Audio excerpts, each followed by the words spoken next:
అట్లా చెప్పాలా మేడం? అట్లా కాదు. Hello my dear friends and masters, welcome back to our channel oneness vegetarianism. నా పేరు స్వప్నేశ్వరి. ముందుగా మనందరి గురువు అయిన డాక్టర్ బ్రహ్మశ్రీ పితామహ పత్రి సారికి నా యొక్క అనంతకోటి ఆత్మ ప్రణామాలు. సత్యలోకవాసులకి, దివ్యలోకవాసులకి, మహాకరణ లోకవాసులకి, నక్షత్ర లోకవాసులకి, ఏంజల్స్కి, మహోదర్ బాబాజీకి, బుద్ధ భగవానుడికి, ఉపాధ్యాయుడైనటువంటి మాస్టర్ టీచర్ రామ్తా గారికి, అమరత్వ గురువు అమర గురువు అయిన తండ్రికి అనంతకోటి ఆత్మ ప్రణామాలు. ఈ వర్తమానంలో ఉన్న ఐశ్వ చైతన్యానికి, నా యొక్క స్వయానికి అనంతకోటి ఆత్మ ప్రణామాలు. మరి రోజులాగా ఈరోజు కూడా మరింత జ్ఞానాన్ని, విజ్ఞానాన్ని షేర్ చేయడానికి మేడంకి సాదరంగా వెల్కమ్ చేద్దాం. Masters madam, welcome madam. Welcome to our session madam. Over to you madam. Shanta madam. Thank you madam. Thank you. ముందుగా బ్రహ్మశ్రీ పితామహ పత్రి సారి గారికి, స్వర్ణమాల పత్రి మేడం గారికి నా అనంతకోటి ఆత్మ ప్రణామాలు. రామ్తా మాస్టర్ గారికి శత కోటి ఆత్మ ప్రణామాలు, కృతజ్ఞతలు తెలియజేసుకుంటూ, వన్నెస్ వెజిటేరియనిజం టీవీ వ్యవస్థాపకురాలు స్వప్నేశ్వర్ మేడం గారికి నా ఆత్మ ప్రణామాలు, కృతజ్ఞతలు తెలియజేసుకుంటూ, నాకు ఎంతగానో సహకరిస్తున్న నా కుటుంబ సభ్యులకి కృతజ్ఞతలు తెలుపుకుంటూ, విశ్వంలోని గురువులందరికీ కూడా నా ఆత్మ ప్రణామాలు, కృతజ్ఞతలు తెలుపుకుంటూ, నేను ఈరోజు కార్యక్రమంలో చైతన్యంలోకి మహాయాత్ర అనే పుస్తకం చదువుతున్నానండి.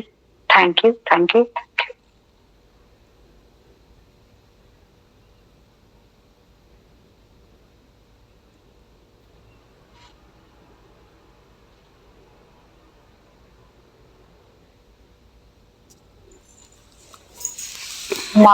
మొన్నటిది ఇప్పుడు 203 పేజీ వరకు చదువుకున్నాము. అంటే ప్రాచీన విజ్ఞతలోని సత్యాలు ఆధునిక ఆలోచనలకి మరింత శోభ చేకూరు. మేడం వినిపిస్తుందా? వినపడుతుంది మేడం, వినపడుతుంది. ఓకే. మరింత శోభ చేకూరుస్తుంటే ఇతర విషయాలతో పాటు ఇవి తప్పకుండా నేరస్తుల చికిత్సలో మార్పులు తీసుకువస్తాయి. ఇక్కడ చెప్పినటువంటి నేరస్తులు క్రూరంగా శిక్షించబడరు, కానీ కఠినమైన క్రమశిక్షణలో శాశ్వతంగా ఉంచబడతారు. ఇటీవల సుప్రీంకోర్టు రేపిస్టులకు మరణించేదాకా జైలు శిక్ష విధించిన విషయం పాఠకులకు తెలిసినదే. ఇటువంటి వారికి ఆటవిక జీవితం పరిస్థితులలో కంటే మరింత త్వరగా మానసిక పరిణితి చెందేందుకు సాధ్యమైనంత సహకారం అందించబడుతుంది. అయితే ఈ విషయాన్ని మరింత ముందుకు అధ్యయనం చేయడం మొదలు పెడితే మనము మన ప్రధాన విషయం నుండి దూరంగా జరిగిపోతాం. కాబట్టి మనము ఈ విషయాన్ని ఇంతటితో వదిలివేసి ఉన్నత జాతి పశువులు, నిమ్న జాతి మానవుల్లో సూక్ష్మతలంపై కనబడే చైతన్యం యొక్క కార్యకలాపాల గురించి తెలుసుకుందాం. ఉపాంగం 1.9.4 సూక్ష్మతలంపై చైతన్యం యొక్క ఉషోదయం. సూక్ష్మ వ్యవస్థ భౌతిక నాడీ వ్యవస్థ కంటే ముందు వచ్చి దానిని రూపుదిద్దుతుందని చూసాం. ప్రస్తుతం మనం చైతన్యం యొక్క పనిపాటల్ని ఇది ఎలా ప్రభావితం చెయ్యాలో పరిశీలిద్దాం. సూక్ష్మతలం మీద ఉండే చైతన్యము దాని సూక్ష్మ కోశం పైబడే తాకిడి గురించి ఒక అస్పష్టమైన ఖచ్చితం కాని విధంలో, అనగా ఖనిజాలు, వృక్షాలు, అతి హీన జంతువుల్లో అది ఎలా తన భౌతిక శరీరం మీద తాకిడులను గురించి తెలుసుకుంటుందో అలా తెలుసుకుంటుందని మనం భావించాలి. సూక్ష్మతల తాకిడుల గురించిన ఈ ఎరుక సూక్ష్మ కోశంలో నిర్దిష్ట వ్యవస్థ నిర్మాణానికి చాలా కాలం ముందే మొదలవుతుంది. ఈ సూక్ష్మ కోశం అనేది మానసిక మరియు భౌతిక తలాల మధ్య వారిధి లాంటిది. ఇది నెమ్మదిగా సూక్ష్మ శరీరంగా సూక్ష్మతలం మీద చైతన్యం యొక్క స్వతంత్ర వాహకంగా పరిణామం చెందుతుంది. మనం ముందు చూసినట్టు భౌతిక శరీరం ద్వారా గ్రహించిన తాకిడులకు స్పందనలే సూక్ష్మ కోశంలో మొదటి వ్యవస్థ నిర్మాణం. ఇది భౌతిక శరీరానికి దాని పరిణామ ప్రక్రియలో సంబంధం కలిగి ఉంది. ఈ వ్యవస్థకి సూక్ష్మ తాకిడుల యొక్క గ్రహింపు, సమన్వయం, అర్థం చేసుకోవడంతో నేరుగా ఎటువంటి సంబంధం లేదు. కానీ భౌతిక నాడీ వ్యవస్థచే ప్రేరేపింపబడి దానిపై ప్రతిచర్య జరుపుటలో నిమగ్నమై ఉంటుంది. చైతన్యం ప్రతి చోట ఆత్మ చైతన్యానికి ముందుంటుంది మరియు చైతన్యం యొక్క పరిణామము భౌతిక తలంపై ఆత్మ చైతన్యం యొక్క పరిణామంతో పాటు ఏకకాలంలో కొనసాగుతుంది. ఈ ఆత్మ చైతన్యం గురించి ప్రస్తుతం మనము తెలుసుకుందాం. సూక్ష్మతలంపై నుంచి సూక్ష్మకోశం పైన తాకిడుల సూక్ష్మకోశం అంతటా ప్రకంపనాలని సృష్టిస్తాయి. ఇందులో కప్పబడి ఉన్న చైతన్యము క్రమంగా ఈ అలల ఉప్పెనల గురించి అస్పష్టంగా తెలుసుకుంటుంది. కానీ దీనిని బాహ్య కారణానికి కలిపి చూడదు. ఇంకా చాలా తీవ్రమైన భౌతిక తాకిడుల తరువాత అది వెదుకులాట మొదలు పెడుతుంది. అప్పుడు పరిణితి చెందిన దాని ధ్యాస వాటి వైపు తిరుగుతుంది. భౌతిక నాడీ వ్యవస్థకి అనుసంధించబడ్డ సూక్ష్మ పదార్థ సమూహాలు సూక్ష్మకోశం యొక్క ఈ సాధారణ ఉప్పెనలతో పాలు పంచుకుంటాయి. ఆ విధంగా ఈ ఉప్పెన వల్ల పుట్టిన ప్రకంపనాలు భౌతిక శరీరం నుండి వచ్చే ప్రకంపనాలతో కలిసిపోతాయి. అంతేకాక ఈ సమూహాల ద్వారా చైతన్యం భౌతిక నాడీ వ్యవస్థకి పంపిన ప్రకంపనాలని కూడా అవి ప్రభావితం చేస్తాయి. ఈ విధంగా సూక్ష్మతల తాకిడులకు సహానుభూతి నాడీ వ్యవస్థకు మధ్య ఒక సంబంధం ఏర్పడి సూక్ష్మ కోశ చైతన్యం యొక్క పరిణామంలో అది చెప్పుకోదగ్గ పాత్ర నిర్వహిస్తుంది.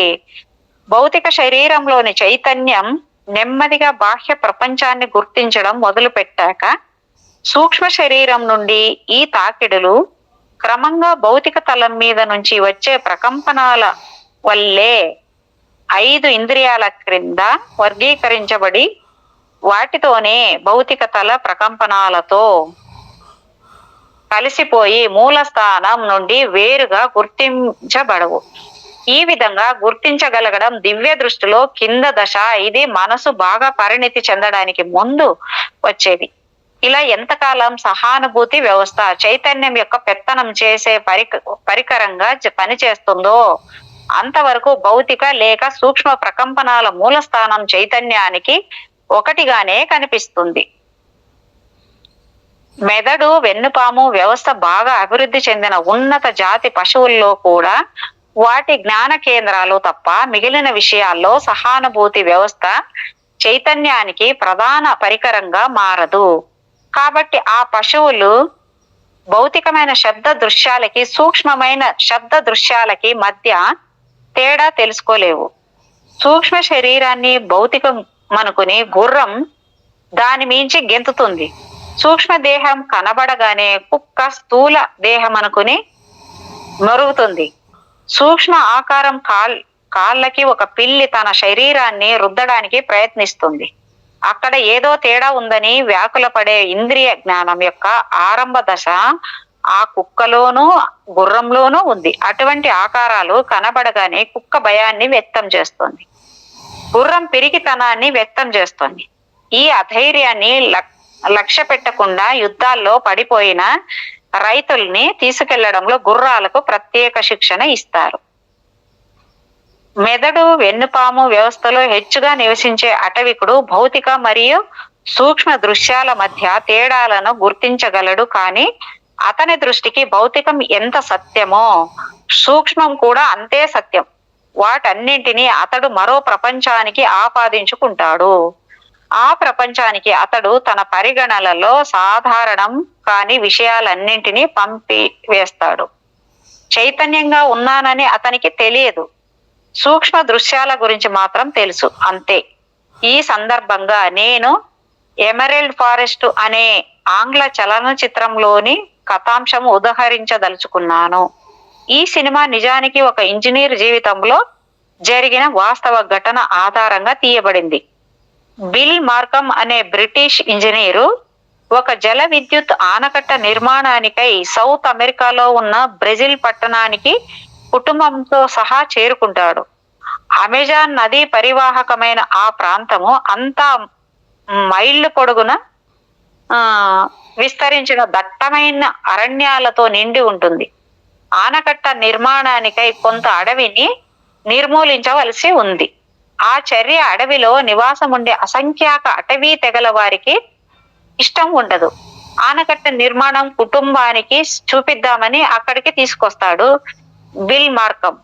ఆ ప్రాంతమంతా అటు ఇటు తిరుగుతున్న కార్మికులతో, యంత్రాలతో కోలాహలంగా ఉంటుంది. భార్యతో కూర్చొని లాన్ లో టీ తాగుతున్న సమయంలో మార్కం 7 ఏళ్ల కుమారుడు టామీ అనేవాడు ఆడుకుంటూ ఆడుకుంటూ ఆ లాన్ పక్కనే ఉన్న అడవిలోకి వెళ్తాడు. అక్కడ అదృశ్య తెగగా భావించబడే ఒక ఇండియన్ అడవి మనిషి అతన్ని చూసి ముచ్చటపడి చిరునవ్వు నవ్వుతాడు. బయటికి పరిగెత్తుకొచ్చి ఈ విషయం తండ్రికి చెప్తాడు. టామీ బిల్ నవ్వేసి కొడుకుతో సహా ఆ వ్యక్తికి వెతకడానికి అడవిలోకి వెళ్తాడు. నాగరికుల్ని ప్రమాదకర వ్యక్తులుగా పరిగణించే ఆ తెగవారు టామీని చాకచక్యంగా అపహరిస్తారు. సూర్యకాంతి కూడా చొరబడిని ఆ దట్టమైన అడవిలో కొడుకు కోసం గాలించి గాలించి తండ్రి నిరాశతో తిరిగి వస్తాడు. 10 ఏళ్లు గడిచిపోయాయి. టామీ తనని అపహరించిన ఆ తెగలో మనిషిగా మారిపోతాడు.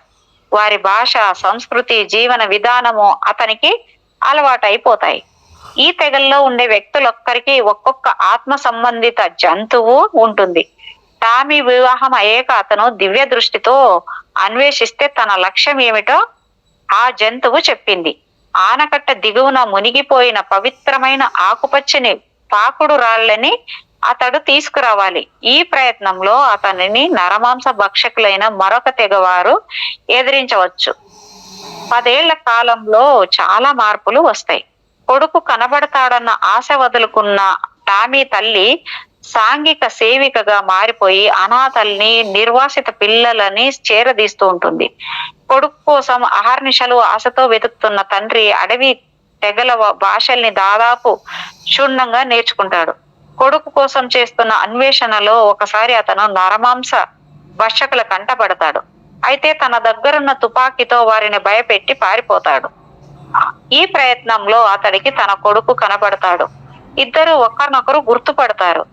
ఇద్దరు తెగ నాయకుడి దగ్గరికి వెళ్తారు. ఆ రాత్రి తండ్రికి కూడా దివ్య దృష్టి పరీక్ష జరిగి ఇతను సంబంధిత జంతువుగా మారి అడవి దాటి వస్తాడు. తెలివి వచ్చేసరికి తన ఆనకట్ట పక్క స్థలంలో ఉన్నట్టుగా గ్రహించుకుంటాడు.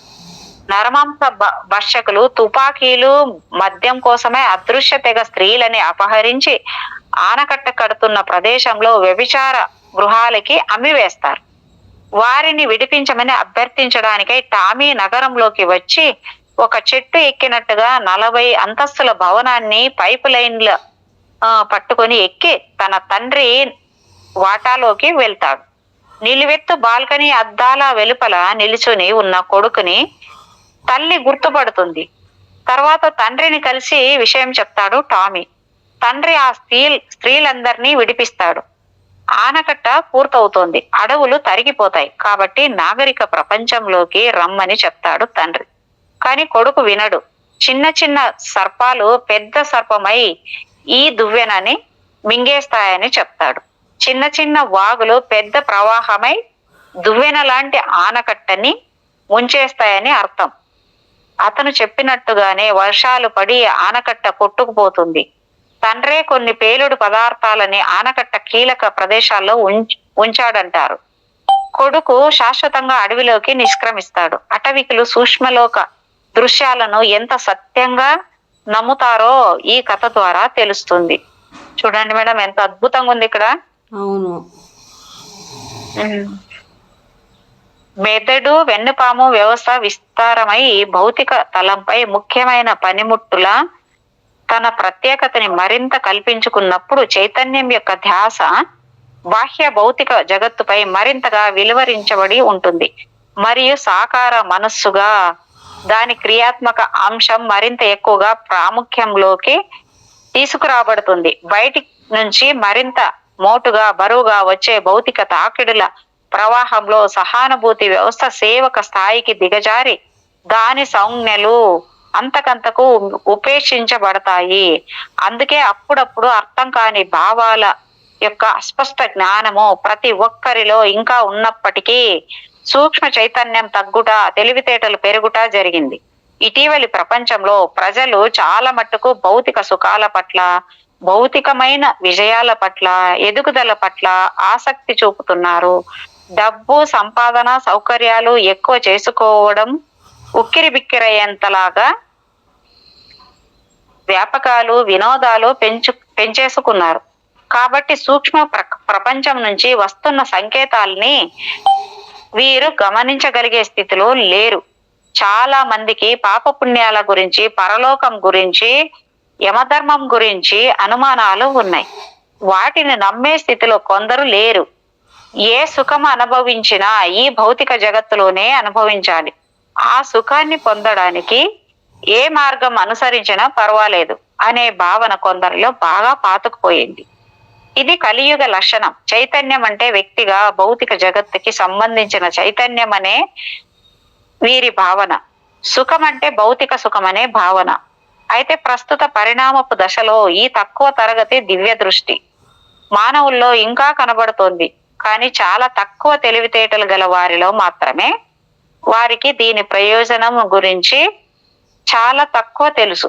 దాని అభ్యాసం మీద అదుపు కూడా తక్కువే. దీన్ని వృద్ధి చేసుకునేందుకు చేసే ప్రయత్నాలు లొంగని నాడీ సంబంధ వ్యాకులతని కలిగించే అవకాశం ఉంది. మరియు ఇటువంటి ప్రయత్నాలు పరిణామ ధర్మాలకి వ్యతిరేకం. ఎందుకంటే అది ఎప్పుడూ ముందుకు వెళ్తుంది, కానీ వెనక్కి కాదు. ఈ ధర్మాన్ని మార్చలేము కాబట్టి దీనికి వ్యతిరేకంగా చేసే పని అశాంతిని, అనారోగ్యాన్ని కలిగిస్తుంది. సహానుభూతి వ్యవస్థ ప్రబలంగా ఉన్న స్థితికి ఆరోగ్యము, ఉన్నత వివేక పరిణామము పణంగా పెట్టి కానీ మనం తిరోగమనం చెందలేం. కాబట్టి నాభి చక్రము మీద, సహానుభూతి కేంద్రాల మీద ధ్యానం చేయమని చేసే ప్రచురణలు, ప్రసారాల్లోని సూచనలు పాటించడంలో తీవ్ర ప్రమాదం ఉంది. పాశ్చాత్య దేశాలకు పాకిరిన ఈ పద్ధతులు భారతదేశంలో హఠయోగ కింద క్రమబద్ధీకరించబడ్డాయి. అసంకల్పిత కండరాల మీద పట్టు తిరిగి సాధించబడుతుంది. ఆ విధంగా మనిషి ప్రేగుల పనితీరును తలక్రిందులు చేస్తాడు, హృదయ స్పందనను నిరోధిస్తాడు. మేడం మనం చేసేది ఇదేనా? పాశ్చాత్య దేశాలకు సహానుభూతి కేంద్రాల మీద ధ్యానం చేయమని చేసే ప్రచురణలు, ప్రసారాల్లో సూచనలు పాటించడంలో తీవ్ర ప్రమాదం ఉంది. ముందు ఎపిసోడ్ ఏంటంటే మనం ముందు చేసాం కదా, అది ఏం చేసామో నాకు గుర్తులేదు మేడం. కాకపోతే ఇది అయితే ఏం లేదు ఇప్పటిదాకా. అంటే పాశ్చాత్య దేశాలకు పాకిన ఈ పద్ధతులు భారతదేశంలో హఠయోగ కింద క్రమబద్ధీకరించబడ్డాయంట మేడం. విన్నాను మేడం. అసంకల్పిత కండరాల మీద పట్టు తిరిగి సాధించబడుతుందంట. ఆ విధంగా మనిషి ప్రేగుల పనితీరును అంటే తలక్రిందలు చేస్తాడంట మేడం, ప్రేగుల పనితీరుని. అవును, అది ఇది చాలా డేంజర్ అంట కదా మేడం. ఇది లేదు మేడం, ఏం డేంజర్ లేదు, పాడలేదు. మీకు గుర్తుందో లేదో, చిన్నప్పుడు పిల్లల దగ్గర మనం చేయించేవాళ్ళము, చేయించేవాళ్ళు కూడా. అది స్కూళ్ళల్లో కూడా మీకు తెలుసో తెలియదు, టీచర్లు అది తెలుసు మేడం. ఇప్పుడు కూడా చేస్తారు కొంతమంది. మా మనవడు కూడా చేస్తాడు, ఇట్లా తల కింద పెట్టి పైకి అది చెయ్యాలి చేస్తాడు. అది కాదు మేడం, వీళ్ళు ప్రేగల పనితీరును తలక్రిందలు చేస్తారంట. అది ప్రేగలు తల కింద అయినట్ట. అది హఠయోగ అంటే లోపల పత్రిక సార్ కూడా చెప్పాడు చూడండి, మీకు ఏ దారాలు అవి పంపించి లోపలికి పంపించండి, అవన్నీ అది చేయకూడదు. అది సాధన ఉండాలి, సాధన ఉండవాలి.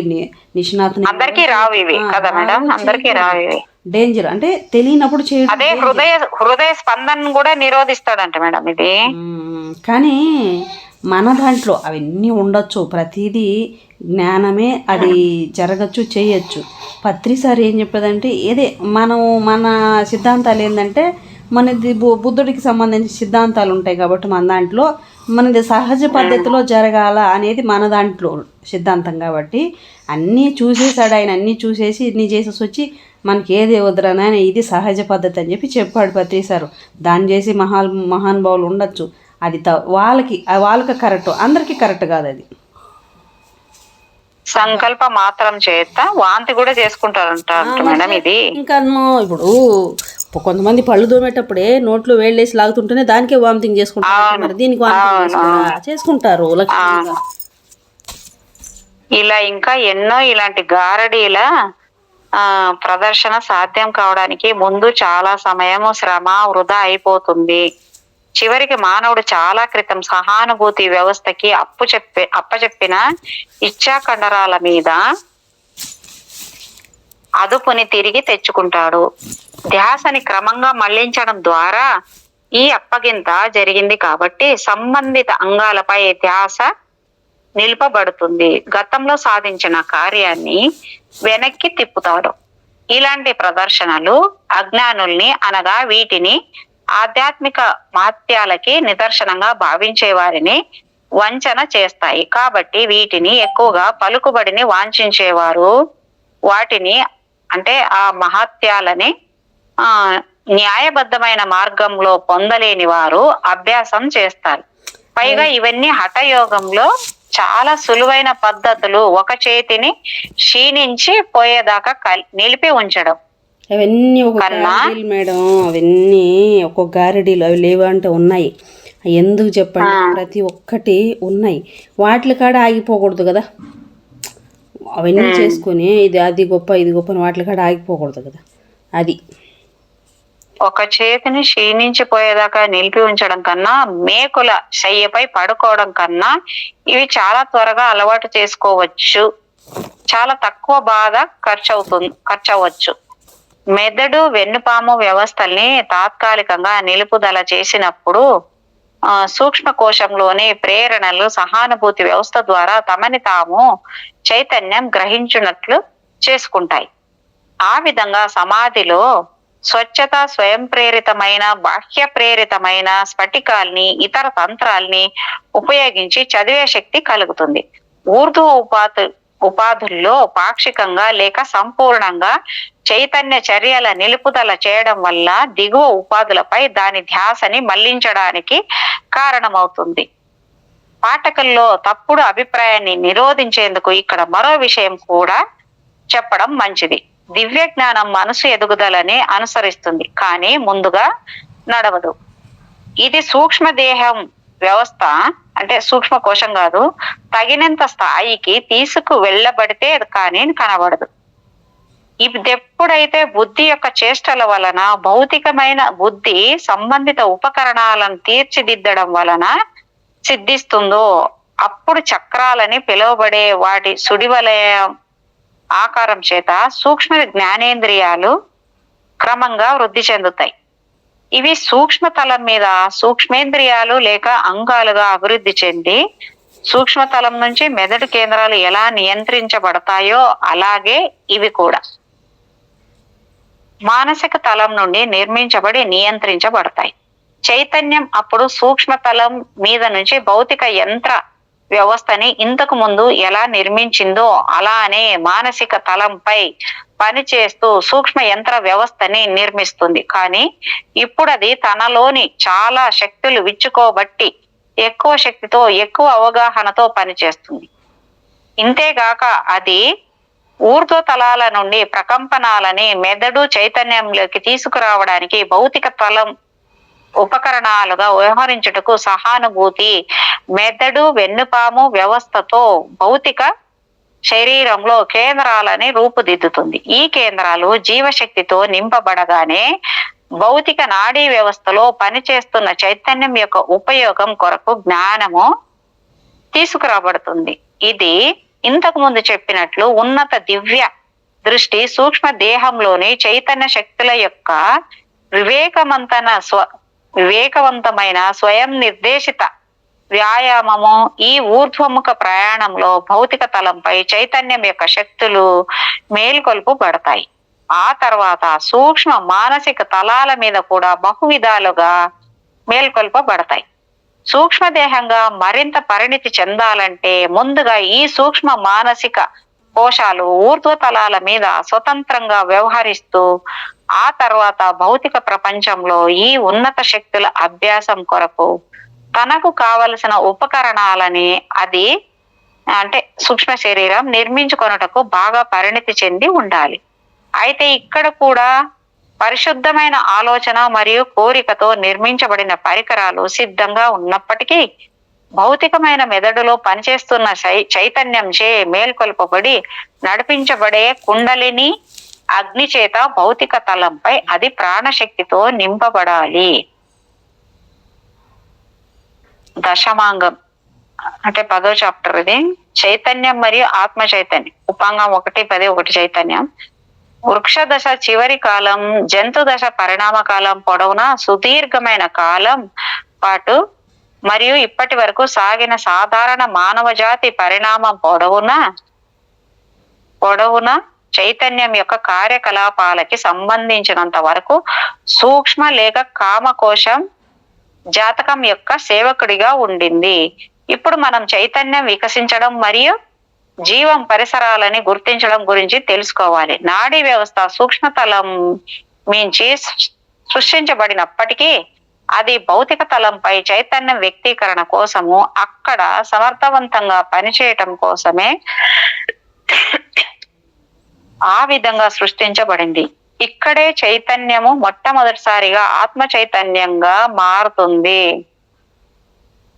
బాహ్య ప్రపంచం యొక్క ప్రకంపనాలు ముడుచుకుని ఉన్న శైశవాత్మ అనగా జీవాత్మ లేక దివ్యాత్మ కిరణం యొక్క భౌతిక కోశం పైన క్రీడించగానే అవి మొట్టమొదటిసారిగా ఆ జీవాత్మలో స్పందించే గగుర్బాటులు దానిలో ఒక ఉదయిస్తున్న చైతన్యాన్ని కలిగిస్తాయి.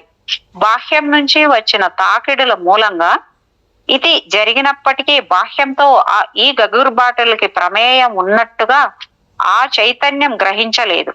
ఈ మార్పు ఆ జీవాత్మని కప్పి ఉంచిన పొరకి బయట దళసరి పదార్థం యొక్క కోశాలలో కలిగే మార్పు, బాహ్యంలో జరిగే ఈ మార్పు జీవాత్మని కప్పి ఉంచిన పొరలో ఒక మార్పుని కలిగిస్తుంది.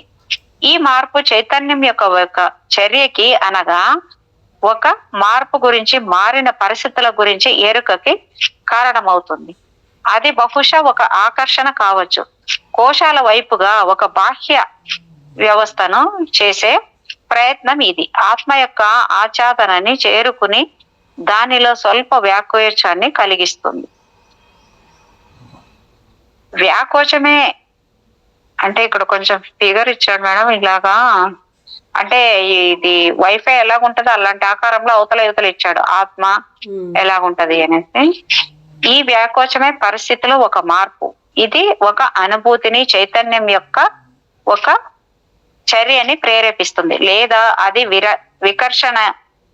వికర్షణైన అనగా ఒక దూరంగా జరిగే ధోరణి అయినా కావచ్చు. ఇది కూడా బాహ్య వస్తువు ద్వారా కోశాలపై ప్రయోగించబడి అక్కడి నుంచి ఆత్మని కప్పి ఉంచిన పొరని చేరుకుంటుంది. ఆ పొరలో స్వల్పంగా కృంగుదల కలుగజేస్తుంది. ఈ కృంగుదలని ఆ కోశాల్లో ఏర్పడిన కృంగుదల వికర్షక వస్తువు నుండి దూరంగా జరుగుతూ అనుసరిస్తుంది. ఈ కృంగుదల కూడా పరిస్థితిలో ఒక మార్పు, చైతన్యంలో తత్సంబంధిత మార్పుని కలిగిస్తుంది. క్రింద ఒకటి ఇచ్చాడు. ఆకర్షక వికర్షణ క్రింద ఆత్మని ఆవరించి ఉన్న కోశాల స్థితిని మనం పరీక్షిస్తే పరస్పర విరుద్ధంగా కనబడతాయి. ఎప్పుడైతే ఒక బాహ్య వస్తువు తాకిడి ఈ కోశాలకి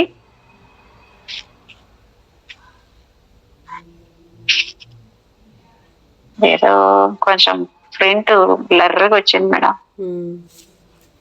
ప్రకంపనలని కలుగజేస్తుందో నిత్య నిర్మితమైన పదార్థాలు తమకి తాము దగ్గరగా లేక దూరంగా ఉండే కదలికలుగా ఏర్పడతాయో, జీవాత్మని కప్పి ఉంచిన ఈ పదార్థపు ఏర్పాటు సంపర్కంలోకి వచ్చిన ఆ రెండు వస్తువుల మధ్య జీవశక్తి మార్పిడిని రవాణా చేస్తుంది. మరియు ఆ రెండింటిలోనూ జరిగే ఈ దగ్గర అవడం లేక దూరం అవడం చిక్కదనం యొక్క నిష్పత్తిలోనే ఈ ప్రాణశక్తి మార్పిడి పరిపూర్ణత చెందుతుంది. ఈ మార్పిడిని లేక ఎడబాటులో ఉండే ప్రకృతి కోశాల ద్వారా రెండు వేర్వేరు జీవాల యొక్క ఈ పాక్షిక కలయికనే ఆనందం అంటారు. ఆ జీవాలు ఒకదానిపై మరొకటి పరస్పరం బయలుదేరడమే ఆకర్షణ. ఆకర్షణ ఎంత సంక్లిష్టంగా మారినా ఇక్కడే దాని స్వభావం దాగి ఉంది. అది ఒక అభివృద్ధి చెందిన వికసించిన జీవం తాలూకా గొప్పతనం అనే ఒక జ్ఞానం. జీవం ఎంత వికసించి ఉంటే ఈ గొప్పతనం అనుభవించడంలోని ఆనందం అంత ఎక్కువగా ఉంటుంది. ఇతర జీవితాల్లోకి వ్యాపించి ఆ జీవుల పరస్పరం కలవడం ద్వారా ఈ గొప్పతనాన్ని ప్రస్తావించుకొని దాన్ని అనుభవించడంలోని ఆనందాన్ని అంత ఎక్కువగా పొందుతారు. లయబద్ధమైన ప్రకంపనాలు, వాటికి సంబంధించిన పల్చదనం అంటే దూరంగా ఉండడం, చిక్కదనం దగ్గరగా ఉండడం జీవశక్తి యొక్క ఈ మార్పిడిని సాధ్యం చేస్తుంది. కాబట్టి అన్యోన్యమైన ప్రకంపనాలు ఆనందకరం అని చెప్పడంలో సత్యం ఉంది. దీనికి విరుద్ధంగా ఒక బాహ్య వస్తువు యొక్క తాకిడికి గురైన వస్తువు యొక్క కోశాల్లో అల్లరి పెట్టే లేక వికసించే ప్రకంపనాల్ని సృష్టిస్తే, అనగా పదార్థాలు తమని తాము అస్తవ్యస్తంగా అమర్చుకుని వ్యతిరేక దిశల్లో కదులుతూ ఒకదానితో ఒకటి ఢీకొంటూ ఉంటే అందులోని జీవము దాని సాధారణ బహిర్ముఖ ప్రవాహ కిరణాలు ఖండించబడగా ఇంకా తన వైపే తిరోన్ముఖమవుతుండగా ఒంటరిగా లోపల బంధించబడి ఉంటుంది. సాధారణ చర్యకు కలిగే ఈ అవరోధాల్ని లోపలికి నెట్టే శక్తితో ఎక్కువయ్యేదాన్ని బాధ అంటారు. ఈ లోపలికి నెట్టే ప్రక్రియని వికర్షణ అంటారు. ఇక్కడ కూడా జీవం ఎంత వికసించి ఉంటే దాని సాధారణ చర్యని బలాత్కారంగా వ్యతిరేక దిశకి తిప్పుటలో అంత ఎక్కువ బాధని, ఈ తిరోగమనాన్ని అనుసరించే నిరాశాభావాన్ని అనుభవిస్తుంది. అందుకే మళ్ళీ ప్రతికూల ప్రకంపనాలు బాధాకరం అంటారు. ఈ సత్యం అన్ని కోశాలకి వర్తిస్తుంది. అయితే తర్వాతి కాలంలో సంతోషకరం, బాధాకరం అని పిలువబడే వివిధ అనుభూతుల్ని పొందేదానిగా సూక్ష్మకోశం ప్రత్యేకతను పొందుతుంది. పరిణామ క్రమంలో ఎల్లప్పుడూ ఒక సాధారణ జీవకార్యం ఈ విధంగా ప్రత్యేకతను పొందుతుంది. ఒక ప్రత్యేక అవయవం ఈ పనికై సాధారణంగా ఉపయోగపడుతుంది. సూక్ష్మ శరీరం కోరికల బండి కాబట్టి సుఖ దుఃఖాల పట్ల దాని ప్రత్యేక మొగ్గుదల అవసరంగా కనిపిస్తోంది. మళ్ళీ మనం ఈ కోశాల స్థితులని వదిలి నేరుగా చైతన్యపు అంకురానికి తిరిగి వద్దాం. ఇక్కడ మనం గమనించేదేమిటంటే బాహ్య వస్తువు అనే గ్రహింపు ఇంకా లేదు. చైతన్యానికి ఇంకా బాహ్య లేక అంతర వస్తువు లేక కర్త అనే వాటి గురించి ఏమీ తెలియదు. ఆ దైవాంకురం ఇప్పుడిప్పుడే చైతన్యవంతం అవుతుంది. పరిస్థితుల్లో వచ్చిన ఈ మార్పుతో అది చైతన్యవంతంగా మారుతుంది. అనగా కోశాల్లో ఈ కదలిక, ఈ వ్యాకోచ సంకోచాల వలన, ఎందుకంటే మార్పు వలనే చైతన్యం ఉంటుంది. ఆ విధంగా చూస్తే ఇక్కడ విడిపోయిన దైవ బీజమే దైవ బీజమే చైతన్యం యొక్క పుట్టుక. అది మార్పు వలన, కదలిక వలన పుట్టింది. అతడిలో చైతన్యం వచ్చింది, అతడిలో కదలిక వచ్చింది, అతడిలో మార్పు వచ్చింది. ఇలాంటి పదాలు మనము తరచూ వాడుతుంటాం. ఎక్కడ ఎప్పుడు ఈ మొట్టమొదటి మార్పు సంభవిస్తుందో అక్కడ ఆ విడివడ్డ అంకురం కొరకు చైతన్యం పుడుతుంది. ఈ అంకురం తర్వాత లోకంలోకి ప్రయాణిస్తున్నప్పుడు ఆయా లోకాల్లోని పదార్థంతో ప్రకృతితో వస్త్రధారణ, ఉపాధుల నిర్మాణము వస్త్రధారణ జరగడమే ఈ అంకురంలో కలిగే మొదటి అస్పష్ట మార్పులకి, అనగా చైతన్యం పుట్టుకకి కారణమవుతుంది. ఈ మార్పులు మరింత నిర్దిష్టంగా మారడానికి బాహ్యం నుండి వచ్చే నిరంతర తాకిడిల చేత, అంతరంగం నుండి నిరంతరం బయలుదేరే ప్రతిస్పందన గగుర్పాటుల చేత ఉపాధులు మరింత నిర్దిష్టంగా మారడానికి ఎన్ని యుగాలు పడుతుందో మనం చెప్పలేం. ఈ దశలో చైతన్యం యొక్క స్థితిని కేవలము అనుభూతిగా వర్ణించగలం. అనుభూతి నెమ్మది నెమ్మదిగా స్పష్టమై రెండు దశలను అనగా సుఖ దుఃఖాలను వ్యాకోచంతో సుఖం సంకోచంతో దుఃఖం తెచ్చిపెట్టుకుంటుంది.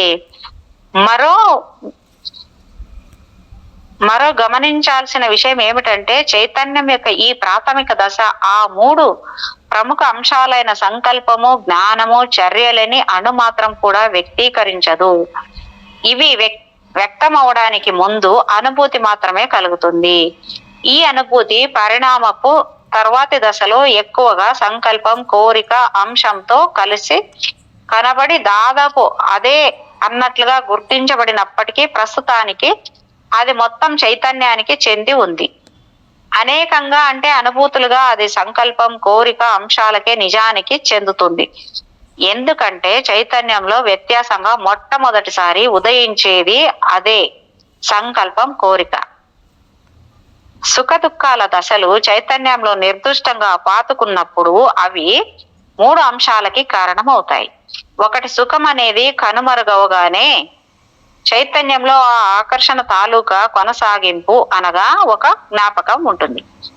ఇది దాని వెనక ఒక మసగ్గా వెదుకలాట క్రింద అదృశ్యమవుతున్న ఆ అనుభూతి వెంట అస్పష్ట అనుసరణ, దాన్ని నిలిపి ఉంచాలనే ప్రయత్నము అన్ని నిర్దిష్టంగా చెప్పలేము గాని ఒక కదలిక కింద మారుతుంది. రెండు, అలాగే ఒక బాధ అవగానే చైతన్యంలో వికర్షణ కొనసాగింపు అనగా మళ్ళీ జ్ఞాపకమే ఉంటుంది. ఇది కూడా ఆ అనుభూతిని దూరంగా నెట్టివేయడానికి ఒక అస్పష్ట కదలికగా మారుతుంది. ఈ రెండు స్థితిలో మూడు అంశాలకి జన్మనిస్తాయి. అంటే గతించిన కాలంలోని సుఖ దుఃఖాల జ్ఞాపకాలు, ఇవి ఆలోచన అనే అంశం పుట్టుకను సూచిస్తాయి. రెండోది, సంతోషాన్ని తిరిగి అనుభవించాలని, బాధని వదిలించుకోవాలనే ఆశ, ఇది కోరిక అనే అంశం పుట్టుకను సూచిస్తుంది. మూడోది, పైన చెప్పినవి ఒక కదలికని ప్రేరేపిస్తాయి. ఇది చర్య అనే అంశం పుట్టుకను సూచిస్తుంది. తన అనుభూతి అనే ప్రప్రథమ ఏకాంతం నుండి ఆ విధంగా చైతన్యం మూడు అంశాలుగా విభజించబడి సూక్ష్మ జగత్తులో అంతరిక్ష ప్రక్రియని అనగా ఒక ఉనికి నుంచి మూడు దైవాలు అంటే త్రిమూర్తులు ఎలా ఉద్భవించాయో అలా పునరావృతమవుతుంది. ఋషులు చెప్పే సూక్తి ఇక్కడ ఎప్పటిలాగే విపులీకరించబడింది. పైన ఎలాగో దిగువన అలాగా. ఉపాంగ 1:12 ఆత్మచేతన్. ఇలా మొలకెత్తిన కోరిక సుఖం కోసం వెంపర్లాడుతుంది. అయితే సుఖాన్నిచ్చే వస్తువు వెనుక మాత్రం కాదు. ఎందుకంటే చైతన్యం ఇంకా తన స్వంత రాజ్యానికే పరిమితమై ఉంది. అది దానిలోనే చైతన్యం, దానిలో జరిగే మార్పులకే చైతన్యం. అది తన ధ్యాసని బహిర్ముఖంగా తిప్పలేదు. బయటి ప్రపంచం ఒకటి ఉందనే చైతన్యము ఇంకా దానికి లేదు. ఈలోగా దానికి తెలియని ఆ బయటని దాని ఉపాధుల్ని నిరంతరంగా బాధుతున్నాయి. అత్యంత తీవ్రంగా దాని భౌతిక ఉపాధిని అనగా బయట నుంచి సులువుగా, లోపలి నుంచి అత్యంత కష్టంగా ప్రభావితమయ్యే ఉపాధిని బాధుతున్నాయి. క్రమంగా బయట నుంచి వచ్చే ఈ తీవ్ర ఆఘాతాలు దాని ధ్యాసను దాటి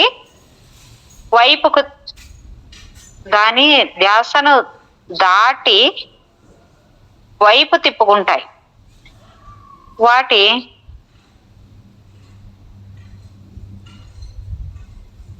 వాటి క్రమరహిత చర్యలు, హఠాత్ పరిణామాలు,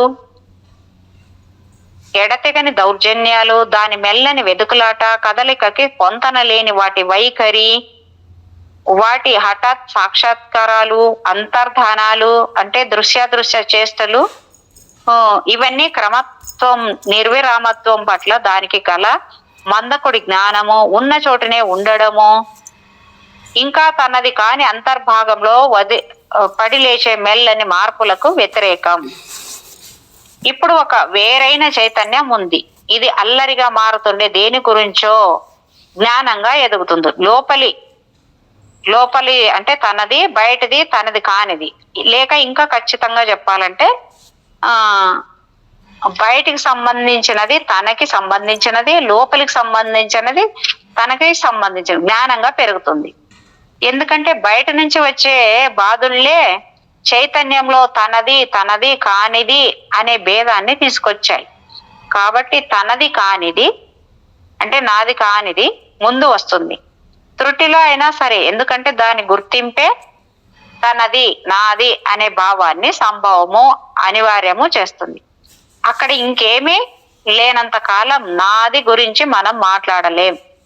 అదే అన్ని కాబట్టి, కానీ నాది కానిది చైతన్యం మీద బల ప్రయోగం చేస్తే నాది అనేది అనివార్యమైన వ్యతిరేక శక్తిగా పైకి లేస్తుంది.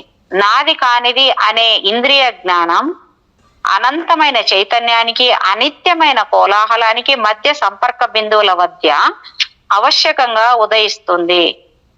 అది కూడా దాని భౌతిక కోశంలో, భౌతిక శరీరంలో ఇక్కడే ఇతరుల యొక్క ఎరుక నెమ్మదిగా స్థిరమవుతుంది. ఈ ఇతరుల యొక్క ఏర్పాటుతో వారికి వ్యతిరేకంగా నేను అనే ఏర్పాటు కూడా వస్తుంది. అతడు కేవలం మార్పుల పట్ల చైతన్యం అవడానికి బదులు బయటి విషయాల పట్ల చైతన్యం అవుతాడు. అప్పుడు అతనికి ఆ మార్పులు తనలోనే అని, ఆ విషయాలు తన బయటవని తెలుస్తుంది. ఆ విధంగా ఆత్మ చైతన్యం పుడుతుంది.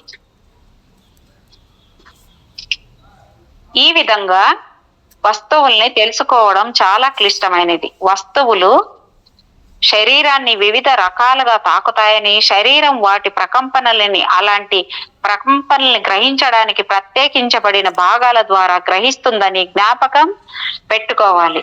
కన్ను, చెవి, చర్మము, నాలుక, ముక్కు అనేవి ప్రకంపన తరంగాలని గ్రహిస్తాయి. ఆ ప్రభావితమైన అవయవాల్లో కొన్ని కణాలు ప్రతిస్పందనలో అదే విధంగా ప్రకంపిస్తాయి. ఇలా ఏర్పడ్డ తరంగాలు మెదడులోని జ్ఞాన కేంద్రాలకు, అక్కడ నుంచి సూక్ష్మ కోశంలో ఉన్న జ్ఞానేంద్రియాలకి వెళతాయి. అక్కడ తృతీయ అంగంలో చెప్పినట్టుగా చైతన్యంలో మార్పులు సంభవిస్తాయి. అవి అక్కడ నుంచి ఈ మార్పులుగా, అనగా రంగు, ఆకృతి, శబ్దం, రూపం, రుచి, వాసన మొదలైన వాటి అనుభూతులుగా, అంటే ఇంద్రియ జ్ఞానాలుగా మానసిక కోశంలో పనిచేస్తున్న చైతన్యానికి పంపబడి, అక్కడ ఇవన్నీ ఒక ఏకైక చిత్రంగా, ఒక వస్తువు యొక్క ఏకైక భావంగా కలపబడతాయి.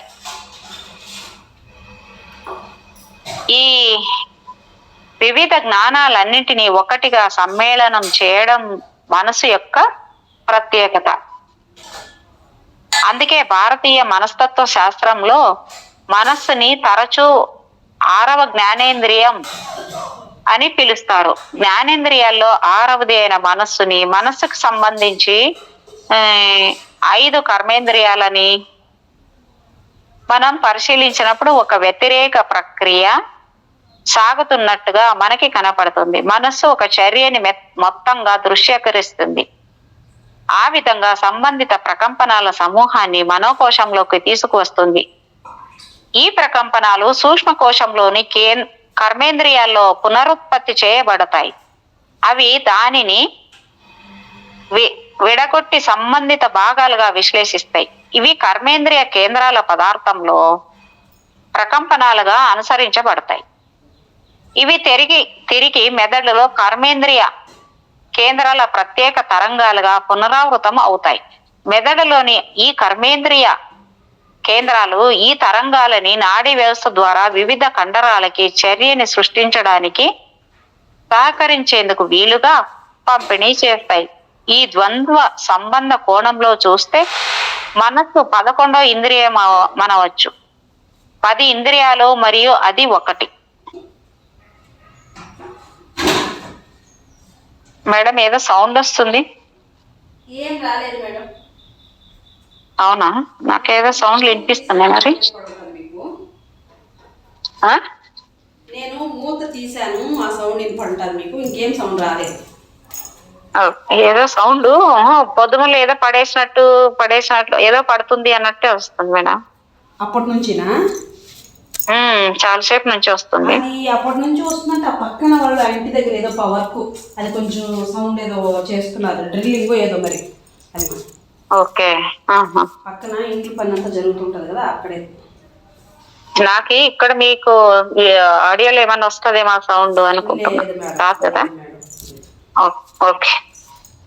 చైతన్యం ఆత్మ చైతన్యంగా మారడంతో పాటు ఒక మార్పుని గుర్తించడం జరుగుతుంది. అది తర్వాతి కాలంలో బాగా పరిణితి చెందిన చైతన్యంలో విషయాత్మక లేక వాస్తవమైన సాధారణ పాశ్చాత్య భావనలో ఈ పదానికి ఉండే అర్థం దానికి స్వకీయమైన లేక అవాస్తవమైన లేక ఊహాపరమైన దానికి మధ్య తేడాని గుర్తించడం జరుగుతుంది. ఒక జెల్లీ చేపకి, సముద్ర గర్భంలో పెరిగే మొక్కకి, జల సర్పానికి వాటి ఉపరితలాన్ని లేదా వాటి రోమాల్ని తాకే కెరటాలు, అలలు, సూర్యకాంతి, పెనుగాలి, ఆహారం, ఇసుక ఇవన్నీ యథార్థం కాదు. ఇవన్నీ చైతన్యంలోని మార్పుల కింద నమోదు చేయబడతాయి. నిజానికి మానవ శిశువు శరీరానికి కూడా అవి అంతే. ఇక్కడ నమోదు చేయడం అంటే గుర్తించడం కాదు. ఎందుకంటే పరిణామపు ప్రారంభ దశల్లో మనసులో గమనించడం, విశ్లేషణ, అభిప్రాయం ఉండవు. ఈ జీవులు ఇతరుల గురించి, తమ గురించి ఇంకా తగినంత చైతన్యవంతం కాలేదు. తమ గురించి చైతన్యవంతం అవడానికి ఇతరుల గురించి తగినంత స్థాయిలో చైతన్యవంతం కాలేదు. అస్పష్టమైన చైతన్యపు పరిధిలో సంభవించే మార్పులను మాత్రమే ఇవి అనుభవిస్తాయి. చైతన్యం బయటి ప్రపంచం నుంచి వేరుపడుతున్న కొద్దీ అది బయటి ప్రపంచం ఒక వాస్తవంగా పెరుగుతుంది. చైతన్యం తన ప్రత్యేకతని గుర్తిస్తుంది. ఒక అస్పష్టమైన ఉన్నాను అనే స్థితి నుండి నిర్దిష్టమైన నేను ఉన్నాను అనే దాని కింద మారుతుంది. నేను అనబడి ఈ ఆత్మ చైతన్యము తనని గుర్తించుకోవడం, తన ప్రత్యేకతని గుర్తించుకోవడంలో క్రమంగా స్పష్టత సంపాదించుకోవడం జరుగుతుండగా తనలో కలిగే మార్పులకి, వివిధ బాహ్య వస్తువుల తాకిడులకి మధ్య తేడాని గుర్తించి తర్వాతి మెట్టుగా తనలో కలిగిన ఈ మార్పులకి, బయట నుంచే వచ్చే తాకిడలకి మధ్య సంబంధం అన్వయించబడుతుంది. ఇప్పుడు ఆనందం కోసం కలిగే కోరిక ఆనందాన్ని ఇచ్చే వస్తువుల వల్ల నిర్దిష్టమైన కోరికగా వాటిని ఎలా పొందాలనే ఆలోచనలు వెంబడించగా వృద్ధి చెందుతుంది. ఇవన్నీ కలిపి అవి కనపడగానే వాటి వెంట పడే ప్రయత్నాలకి, అవి కనుమరుగవగానే వాటికే వెదుకులాటకి, దీని పర్యవసానంగా కదలికకు, వెంబడించుటకు, చేజిక్కించుకొనుటకు అనుకూలమైన శరీరంగా బాహ్య ఉపాధి నెమ్మదిగా పరిణితి చెందుతుంది. కనపడని వాటి కోసము కోరిక, వెదుకులాట, జయాపజయాలు ఇవన్నీ అనగా తాను తెలుసుకుంటున్న తన కోరికలకి, ఆలోచనలకి మరియు తనతో నిమిత్తం లేకుండా వచ్చిపోయే వస్తువులకి మధ్య గల తేడాని వికసిస్తున్న చైతన్యం మీద ముద్ర వేస్తాయి. అంతేకాదు అతని భావాలని కలత పెట్టే అసంబద్ధతతో ముద్ర వేస్తాయి. ఇవన్నీ వాస్తవమని, వాటికి తాను అదుపు చేయలేని ఉనికి ఉందని, తన ఇష్టాలతో పని లేకుండా అవి తనని ప్రభావితం చేస్తాయని అతడు గుర్తిస్తాడు. వాస్తవికత అనే ఈ ఇంద్రియ జ్ఞానం మొట్టమొదటిసారిగా భౌతిక ప్రపంచంతో, అంటే ఎందులో అయితే ఇతరులు, నేను అనే వాటి మధ్య సంపర్కాలు ఏర్పడతాయో దానిలో నిలదొక్కుంటుంది. ఆత్మ చైతన్యం తన పరిణామాన్ని భౌతిక శరీరం లోపల మరియు భౌతిక శరీరం ద్వారా మొదలు పెడుతుంది. అది తన మొట్టమొదటి కేంద్రాన్ని మెదడులో కలిగి ఉంటుంది. పరిణామపు ఈ దశలో సాధారణ మానవుడు తనని ఇంకా ఆత్మ చైతన్యం యొక్క మెదడు కేంద్రంగా భావించుకుంటాడు. ఆ కారణంగా అతడు తనని ప్రత్యేకమైన నేనుగా తెలుసుకుని జాగ్రత్తావస్థ చైతన్యానికి లేదా మెదడు వెన్నెముక వ్యవస్థలో పనిచేసే చైతన్యానికి పర్యవసానంగా భౌతిక తలానికి పరిమితమైపోతాడు. తనకి బాహ్య జగత్తుకి మధ్య తేడాని గమనిస్తూ అనుమానం లేకుండా తన ఆలోచనలకి బయట కనబడే వాటికి మధ్య తేడాలని గమనిస్తూ ఈ తలంపై అతడు నిర్ద్వందంగా ఆత్మ చైతన్యం కలిగి ఉన్నాడు. కాబట్టి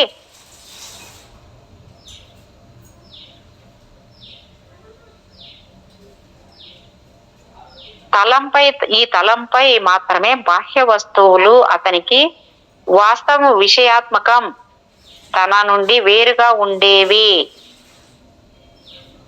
మిగిలిన తలాలు సూక్ష్మ మరియు మానసిక తలాల మీద అతడు చైతన్యవంతుడుగా ఉన్నప్పటికీ ఆత్మ చైతన్యవంతుడై ఉండడు. అతడు తనలోని మార్పులను గమనించగలడు, కానీ తనచే ప్రారంభించబడిన మార్పులకి అతని సూక్ష్మ మనోతలాలపై బాహ్యం నుండి తనది కానిది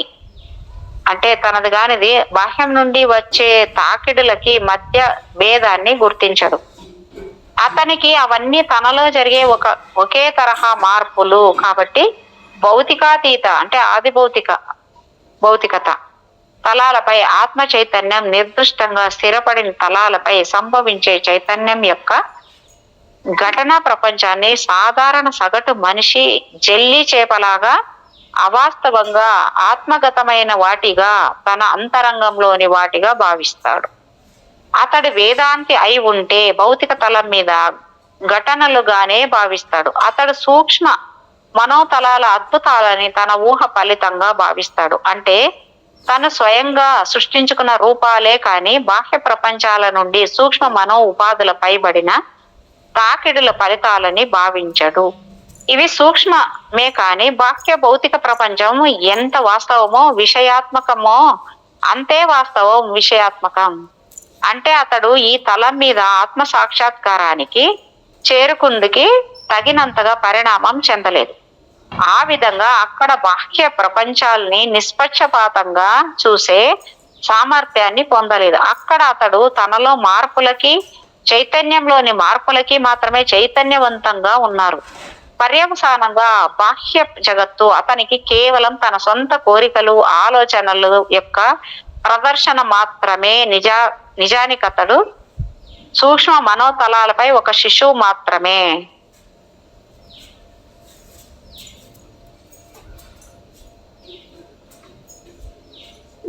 మేడం ఇక్కడ దాకా ఆపుకుందామా మేడం? సరే మేడం, అలాగే చేద్దాం. 222 అయింది madam page. Okay, thank you madam. Thank you so much madam. Thank you. మీకు నా హృదయపూర్వకమైన కృతజ్ఞతలు. మరొక్కసారి సమస్త విశ్వానికి ఈ వర్తమాన క్షణంలో ఉన్న చైతన్యానికి అంతటికీ నా యొక్క అనంత కోటి ఆత్మ ప్రణామాలు. Thank you so much. Thank you madam.